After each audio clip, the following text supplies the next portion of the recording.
করব। আপনি কাঁদছেন কেন? হ্যালো স্বামী, একটু পার্কে এসো তো, আমি একটা অ্যাক্সিডেন্টে মারা গেছি। এই যে আপনি মিথ্যে কথা বলে আপনার স্বামীকে ডাকছেন কেন? আমি মিথ্যে বলছি না দাদা, ওই দেখুন আমার বডি পড়ে আছে। ভূত! টিনা মালটা পালিয়েছে, দেখি দেখি কি ফোন। আইফোন। টিনা আর মিনা তোমাদের যমজ দুই বোনকে বিয়ে করে বেশ ভালোই হয়েছে, ব্যবসাটা কিন্তু মন্দ না। এই মিনা ওঠো। কই কোথায় ভূত, চল তো দেখি। কি গো, ওই দেখো ওই লোকটা কত লোক নিয়ে আসছে। ওরে বাবারে, আমি পালাই। কি গো, এবার কি হবে? বোন তো পালালো। আরে তাড়াতাড়ি তুমি শুয়ে পড়ো। এ ভাই বডিটাকে শ্মশানে নিয়ে চল, পড়াতে হবে।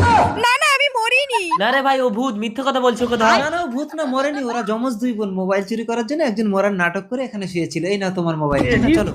এ ভাই, তুই যমজ দুই বোনকে বিয়ে করে এইসব ধান্দাবাজি কারবার করছিস? এ ভাই চল, এর বউকে ধরে নিয়ে যাবো, নইলে এরা অনেক মানুষের ক্ষতি করে। বাঁচাও। আরে ভাগ শালা। বাঁচাও।